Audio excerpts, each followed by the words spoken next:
bien dans son job. On parle beaucoup dans cette rubrique de la parentalité, de l'accompagnement des parents lorsqu'ils viennent d'avoir notamment un enfant. Et on en parle avec Audrey Julien. Bonjour Audrey. Bonjour. Vous êtes directrice RH du groupe Sarbacane, Oui. qui est un groupe de tech, du numérique. Oui, on travaille donc dans le numérique et nous accompagnons nos clients dans leur communication digitale. C'est important. Une solution en mode SaaS. En mode SaaS. Exactement. En mode plateforme.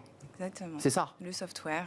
Le software. Vous, c'est les RH, hein, votre domaine. Vous en êtes la directrice, entreprise d'environ 110 salariés en France. Et puis, vous avez choisi, vous et votre entreprise, d'accentuer l'accompagnement de la parentalité. Racontez-moi d'abord l'histoire et qu'est-ce que vous proposez très concrètement aux parents, justement pour les accompagner dans cette parentalité. Oui, avec plaisir. Donc, Sarbacane déjà existe depuis 21 ans. Effectivement, nous sommes dans le nord, à une dizaine de kilomètres de Lille. Et il y a déjà une dizaine d'années, nous avons décidé d'implanter une micro-crèche sur notre campus. Donc aujourd'hui, il y a 10 berceaux et 8 qui sont réservés aux collaborateurs Sarbacane.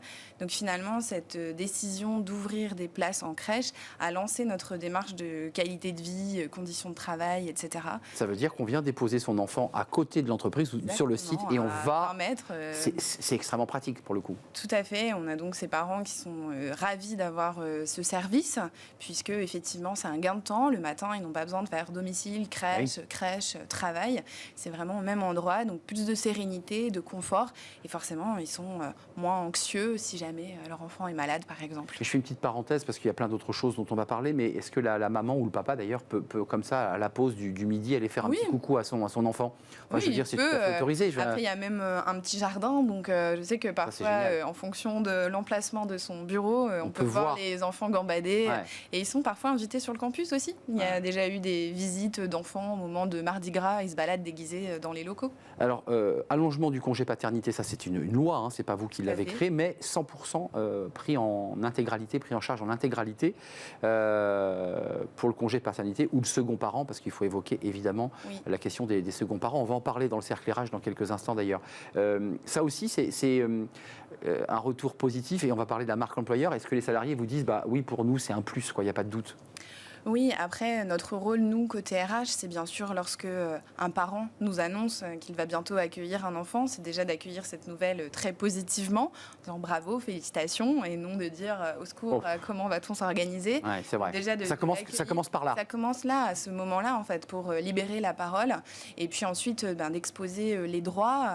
Effectivement, la future maman a le droit de s'absenter pour les rendez-vous de suivi, etc. Et vraiment d'accompagner comme ça, dès le moment de l'annonce de la grossesse.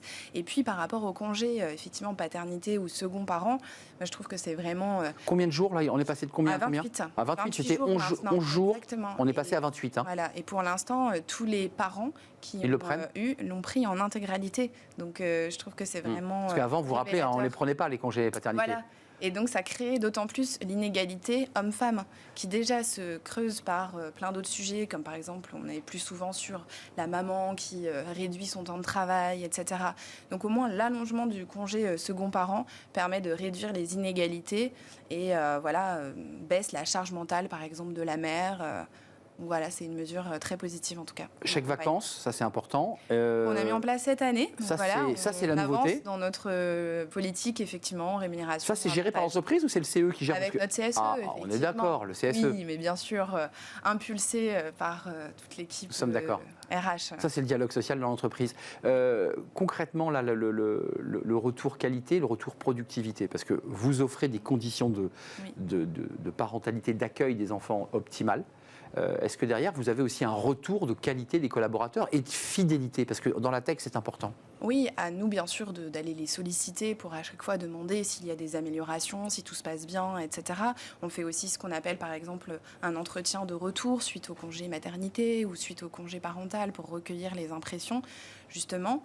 Et puis, on est toujours dans cette logique d'amélioration, parce qu'effectivement, on a forcément cette logique de rétention, puisque un parent qui va mettre son enfant à la crèche, on se dit que c'est plus compliqué après si jamais il doit quitter l'entreprise, de retrouver une place en crèche, Vous avez etc. raison. Donc forcément, c'est aussi un argument de rétention pour nous. Et puis après, on parle de productivité, mais oui, puisque forcément, ils sont dans des meilleures conditions, ils sont moins stressés, on a aussi une flexibilité qu'on offre. Ça, on peut le retrouver également dans notre entité allemande, parce qu'on a au sein du groupe aussi une entité allemande, ils sont 30-40. Préciser que les Allemands, ils ont une politique familiale très différente de la nôtre. Vous devez être très en avance par rapport à l'Allemagne sur ces sujets. Après, non, vrai, les femmes travaillent moins, enfin, c'est plus compliqué. Après, par exemple, chez eux, donc chez Rapid Mail, j'ai découvert ça forcément avant notre échange, mais ils offrent par exemple 2 jours de congés supplémentaires pour les parents isolés. Donc c'est aussi une super mesure. Parents isolés, famille monoparentale, maman seule. Voilà, maman ou papa solo. Papa solo, bien sûr. Peut être aussi papa solo. C'est important de prendre en considération justement aussi la place du père dans l'entreprise. On parle souvent de la mère, mais voilà, c'est le père aussi. Vous, votre boulot de RH, concrètement, c'est aussi d'aller parler aux managers. C'est, je veux dire, voilà, c'est quand même de leur dire, fais pas une tête de. Oui. Et petit à petit, voilà, on y arrive effectivement. Et il faut expliquer aux managers justement quand je parlais de bonnes nouvelles. Mais c'est parce qu'après, peut-être que si on crée ce climat de confiance, peut-être que la maman, enfin la future maman, va annoncer sa grossesse un peu plus tôt parce qu'elle se sent en confiance de l'annoncer peut-être à 1 mois et demi et non 3 mois. Parce qu'en fait, on passe souvent sous silence ces 3 premiers mois. Et c'est pas évident parce que peut-être qu'on peut d'un coup courir parce qu'on est malade et le manager ne comprend pas. Donc à nous de sensibiliser justement les managers, mais aussi les collaborateurs qui ne sont pas parents et qui peut-être ne comprennent pas en fait les difficultés que certains parents peuvent rencontrer. Ou inversement peuvent lorgner sur ces avantages parce que vous offrez aussi des accords de congé enfant malade au-delà du droit du travail, c'est-à-dire qu'on voit des collaborateurs qui s'en vont. C'est prévu pour 2023. Voilà, ça c'est la nouveauté, mais des collaborateurs qui n'ont pas d'enfants parce que vous avez une moyenne d'âge assez jeune, disent quand même, donc il faut aussi faire de la pédagogie pour ceux qui n'ont pas d'enfants ou ne veulent pas avoir d'enfants d'ailleurs. Oui, ça forcément on a tous les cas de figure. Maintenant, je pense qu'il faut aussi se rendre compte qu'à un moment on prend un parti pris en se disant voilà, nous on va essayer de mettre des actions en place en faveur de la parentalité, mais c'est aussi pour rééquilibrer les choses. Puisqu'il peut y avoir une inégalité en fait à ce moment-là, parce que d'être parent c'est un bouleversement.